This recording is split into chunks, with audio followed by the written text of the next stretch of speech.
Have you ever buy some undervalued stocks and you hold them for years? This company refused to go up in share prices, and over the years they become one of your worst performing stock in the portfolio. Okay, so if you are not alone, because in this video I'm going to explain to you why some of these undervalued companies refuse to go up in share prices and how to identify those companies and avoid investing in them altogether. Okay, so my name is Rusmin and I'm the co-founder of the Fifth Person. Okay, so at Fifth Person we invest in great businesses, be it for dividends or capital gain. My job here is to help retail investors to do the same so that they can grow their wealth safely and consistently over time. Okay, so let's begin. When I first learned about successful long-term investing, one of the things that I need to do is to calculate the intrinsic value of the company. Okay, so if I come across a company that is worth $1 after I estimate the numbers, okay, so I need to buy it with a margin of safety. Okay, so I need to buy it at a discount. Okay, so this margin of safety typically range from 35% to about 50%. Okay, so this will allow me to have a buffer for error in the event where I assume the value of the company to be much lower than that. Okay, so this is the two rules that I have learned to become successful long-term investing, and I have followed this mantra very closely over the years of investing. And during those times, I thought that I would actually have a value buy on some of those companies, and it turns out that those companies, some of them become a sour investment, and instead of buying them at a good buy, and it turns out to be a value trap. Okay, so these are what we call as mistake. Okay, so those companies that I have invested, okay, and I've actually learned a great deal from those areas, and these are the companies that you want to avoid them altogether, because these are companies where when you buy them, what is cheap become cheaper. Okay, so I actually classify them into a few categories, and you might want to avoid investing in them if you want to make lesser mistake.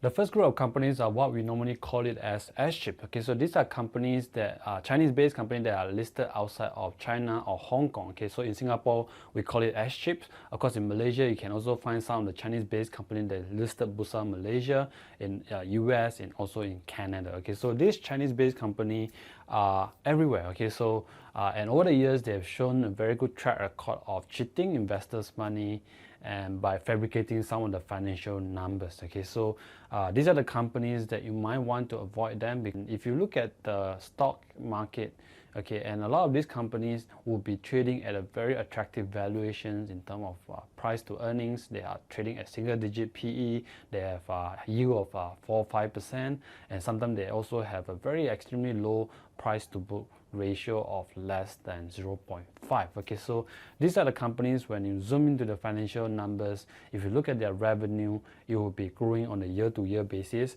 and if you look at their profit, it will also be growing on a year-to-year basis, and if you look at their return on equity, is almost double digit at 20%, and sometimes their net profit margin is also at double digit range. Okay, so if you look at the numbers of these S-chip companies, they look almost perfect, and yet they are trading at an attractive valuation. Okay, again, these companies, if you try to buy them, your risk will go up.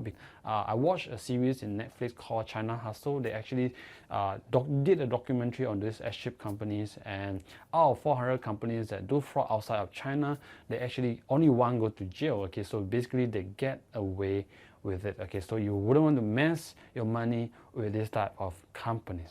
The second groups are the companies that are in the highly cyclical business. Okay, so these are the businesses where their performance will depend on the market forces, and which is often beyond their control. Okay, so sectors like shipping industry, oil and gas, commodity. Okay, so these are the sectors that I classify them as a highly cyclical business. Okay, so you may come across companies in this sector trading at a high discount to their intrinsic value, for example, low PE, low PB.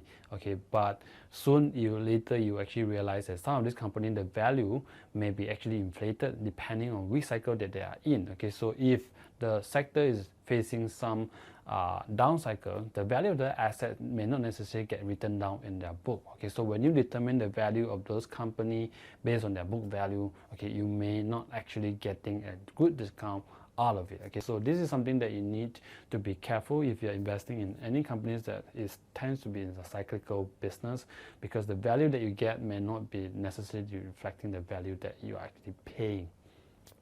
The next group of businesses that you may want to avoid is, of course, those businesses that has been disrupted structurally. Okay, so these are the businesses where they have been disrupted by external forces and their revenue and profit are likely to go down, and that is where the intrinsic value of the company will start to decline.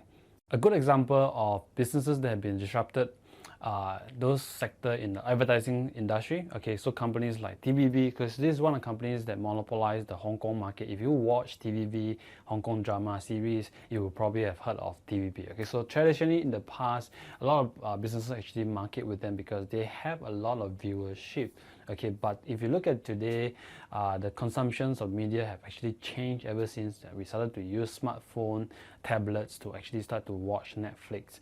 Okay, so the viewership for TVB has been on the decline basis, and of course with the emergence of social media like Facebook and Google, the advertising budget has actually been shifted from traditional advertising sector to all the way to the digital advertising. Okay, so these two companies are currently benefiting from digital advertising, whereas for traditional advertising has been on the decline because it is a lot cheaper to advertise with Facebook and Google, and the results are actually be optimized as compared to if you were to advertise on the print media or even in the advertising industry. Okay, so the last group of companies that you might want to be more careful are those companies that are run by lousy management, or the management whose interests are not aligned with investors. Okay, so these are the companies that have been proved to be value destroying over time if you hold them over the long term. Okay, so the net asset value that you see today may be at $1, but because they destroy the value in the company over the years, the value may drop significantly over time. Okay, so let me give you an example without naming names, because some of these companies are still listed in the stock exchange. Okay, and I just want to give you some hints. So this is a company that is listed in Singapore Stock Exchange.